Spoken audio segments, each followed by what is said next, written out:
In a dramatic escalation of the U.S.-China trade war, the U.S. president has announced his intention to put tariffs on all Chinese goods entering the U.S. What inspired President Trump to take this step? Meanwhile, Beijing is pushing back on criticism of its anti-terrorism efforts in Xinjiang. How have these efforts impacted the livelihood of the locals? Welcome to The Point, an opinion show coming to you live from Beijing. I'm Li Xin.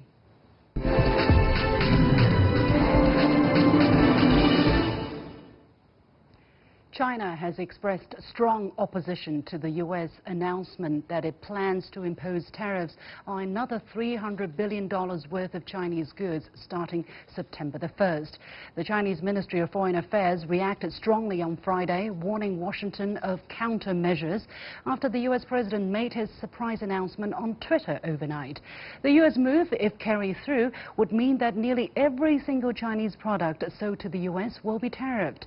What prompted the U.S. to suddenly maximize its pressure on China, even after calling the fresh trade talks constructive?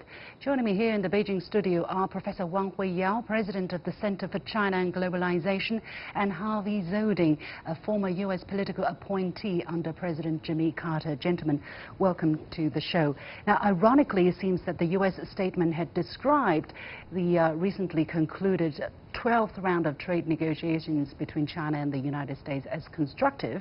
By the way, that was the adjective that was shared by China as well. So obviously people were feeling upright, feeling upbeat about the latest progress in bilateral trade and bilateral trade talk. And yet, right, overnight, the news came out of the United States that President Trump wanted to impose additional tariffs on the remaining $300 billion worth of Chinese goods. Why? Why is that? He himself also called in the same tweet that these talks have been constructive. Harvey. Well, I have an unorthodox thought. In one of his tweets, he said that his good friend, President Xi, had promised to stop the flow of fentanyl to America, and that he hadn't. But in point of fact, the fentanyl coming from China since the beginning of 2019 has been several pounds. The amount coming from Mexico has been over 2,000 pounds, according to Trump's own people. And so I think he's been paying a lot of attention to ripping children out of the arms of their parents and putting them in concentration camps, as opposed to paying attention to the real figures about fentanyl. So I think this is one thing that might have set him off. But we know he's a peculiar man, and what else could have set him off? Maybe he felt that the negotiations weren't going quickly enough. So out of frustration, are you saying it's a possible reason that President Trump might have made this announcement? Professor Wang? Well, I think that he's a man well known for having surprises. But I think there are probably several reasons prompting him to do that. First of all, they're just ending another 2 rounds of a Democrat presidential debate just 2 nights ago. And also that the progress of China-U.S. trade, certainly he's expecting a quick deal that he didn't expect it.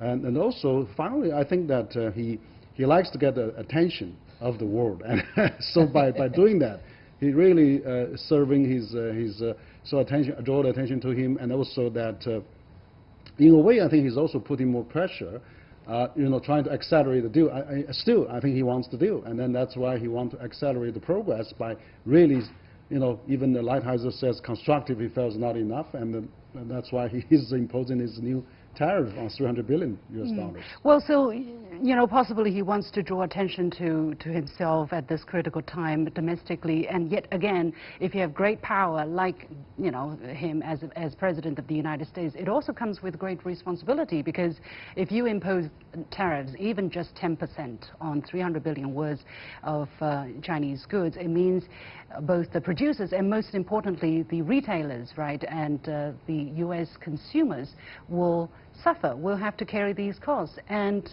indirectly, the U.S. farmers who are just about to get the new purchase from China, from Chinese buyers, will probably have their luck reversed. So it seems that he doesn't really care about what could have come with the power he has in his hand. But that shouldn't surprise you. Why does it surprise you? I mean, it's consistent with everything he's done in the past. And you mentioned that he wanted to call attention to himself at this particular point in time. In point of fact, he always wants to call attention to himself. That's what he's all about. It's about making deals and making himself look good. But I think here he's shot himself in the foot, because by imposing these tariffs, which he says are minor, only 10%, but on 300 billion, that he may cause great harm to the American economy. Why? One thing is that by raising the price of consumer goods and shoes and electronics and mobile phones, which are mostly what's included here, it's something that the American consumers will see. It will hurt them. It will hurt retailers who may have to let people go, etc. So I think he didn't think this out. In fact, he doesn't think. He reacts viscerally, and I think this is just another example of that. But it's still appalling. I mean, I can't believe that this is just his personal decision. I mean, he was briefed by the negotiators, right, after they went back to the United States. There must have been some kind of group decision-making process before he's able to come out and say this kind of thing, Professor Wang. Yeah, absolutely. I think that certainly, I mean, negotiate like Lighthizer also, they're not probably satisfied with the negotiations, that they went back and then they figure out, you know, probably now let's have another 10%. But even though it's 10%, it's a very calculated 10%. It's not, you know, as come to 25% as they used to think about. So 10% probably is easily absorbable by both sides, and then they figure this probably a level that multinationals and the companies that probably can take that kind of a side effect. So I think, but the problem is that the confidence heated by this is enormous, and then particularly send a very negative message around the world. So in the end, it probably will hurt the economy of China and U.S. and other around the world. Because leaders of China and the United States had a meeting in Osaka, Japan, where explicitly they agreed that they will not put additional tariffs, right, on goods from each other. And we were just a few weeks away from that consensus, and yet all of a sudden this is changing. Let's take a listen to what the spokesperson of China's Ministry of Foreign Affairs had to say about its reaction to to President Trump's announcement. Let's listen in. The move has violated the consensus reached by the two presidents in Osaka. It follows the wrong track and doesn't help solve the dispute. China is strongly opposed to it. If the U.S. takes actions, China will take countermeasures to protect its core national interests and the fundamental interests of the people. The U.S. will bear all the consequences.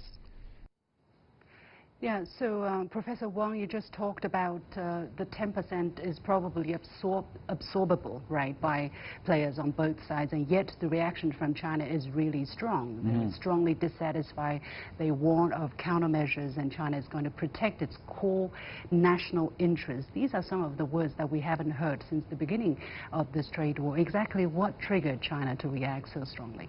I think probably China now is getting tired of this kind of tactics that probably President Trump is playing too often, too frequent, and so if you want to really talk, let's talk seriously, not this kind of a you know, out of the deal with real estate projects. So I think this is really that probably after so many times, probably China get used to this, but also China is very upset because we are very serious. We want to do something. After so much you know, dispute and argument and ups and downs, now finally we come together and sit down, had a dinner, had to talk. The moment they get back, then they hit another, you know, club on your head again. So this is really upset Chinese, I think. You know, it's not professional. It's not really way. It doesn't show respect, and I think this really hurt the people in China. Is this likely going to eventually pressure China into doing things faster? I mean, as strongly as the Chinese Ministry of Foreign Affairs spokesperson could speak, maybe it could work, and I think that's partly the calculation of President Trump. I think certainly China will have a countermeasure. So that as foreign spokesperson has just said. But also moreover than that, China probably fed up on this. Let's diversify. Let's do more with ASEAN. Let's do RCEP. Let's do with Russia. Yeah, even CPTPP, but also even you know, with Japan, with European country, Latin America. Let's do more on Belt and Road. So this actually, U.S. is you know, distant themselves from the big market and trade opportunities in China. So I think probably make China more healthy, developed, more balanced development. U.S. action would take? I think it's strengthened China's resolve. And I think, as Henry said, China now can see new sources of goods from Russia, from Brazil, and other countries, so they don't have to rely on the United States. I think it's just another case of America shooting itself in the foot. Well, Chinese are already starting to buy soybeans from all over Russia, for instance. But it is not true, as was announced by the Ministry of Commerce just yesterday, that Chinese buyers already started placing orders with American farmers to buy soybeans, and now with the U.S. placing additional tariffs on Chinese goods. How are Chinese going to react? To go ahead with these purchases, or say, okay, you know, U.S. being so unreliable, we have to stop this, we have to wait and see, Harvey? I think they could well slow walk this. I think China has a right to be angry. And I think the picture is a bit bigger than this and broader, because China, as a goodwill gesture, back in May agreed to buy soybeans from America. And according to the U.S. Secretary of Agriculture, Sonny Perdue, they bought something like 16 of 20 million tons, which they committed to. So it's a matter of what have you done for me lately? Yeah, I think that's right, and Harvey is correct, because China not only promised to buy soybean, but also has actually purchased sorghum, quite a large quantity of that. But also, U.S. is very slow in delivering their promises. President Trump said at Osaka that they're going to relax the sanction on Huawei. We haven't seen any really big progress on that. Yeah. That was extra President Trump put on top of the trade, the 25% he added in May. So I think this is really both ways. Not expecting one side to really show a lot of goodwill, but on the other side, no response. What's the underlying problem here, exactly? I mean, it feels like one is saying this, one is saying that, one is accusing the other of not doing what they have promised, and the other saying, I have done. It is you who have not done what you promised. Have we gone into kind of a dead-end street? I think there's the thing is that we used to have some certain degree of trust, and then that trust is diminishing or vanishing fast as you think. So the thing is that we really should treasure the goodwill that the head of a state diplomacy that are really working for several times. So not going to jeopardize easily on both sides. I think this time even the Lighthizer and Mnuchin was very reserved. They didn't talk anything different. Both countries said anything similar, and then that really built up the expectations and goodwill for the further negotiation. But then out of that, we had this traitor again. So there was really, and also last time in May, when Vice Premier Liu He took a large delegation to Washington to negotiate, really serious for the final deal, I think U.S. stopped that. Now we have this setback again. So whether we're going to continue on September, it's wait and see. But I hope that as China is getting into 70 years anniversary, but also U.S. getting into the election, let's hope both governments will come down to talk about it. President Trump talked about the possibility or China's perceived intention to wait him out, right? But he warned that if I get re-elected, you're going to have an even tougher time, right, getting a deal. And there are other people who said if another person gets elected into the White House, for instance, Senator Warren, she would be very tough on China, even tougher. So, Harvey, do you think China is playing this game of trying to wait President Trump out and expecting that things might get better? I think China has studied the case very well, and I don't think they're necessarily waiting President Trump out, who probably has a 50% chance of getting reelected. I think the case is that President Trump is playing games here, and if China does wait, I think they also know that the Democrats, I'm a Democrat, the Democrats will be every bit as tough on the trade issue, although they'll express themselves in a more rational way, than as President Trump is. So I don't think it's worth waiting for. And I think that we need to have serious negotiations. China's been serious. America needs to step up to the plate and be serious as well. All right. We have to leave it there. Many thanks to my two guests, Professor Wang Huiyao, President of the Center for China and Globalization, and Harvey Dzodin, a former U.S. political appointee under President Jimmy Carter.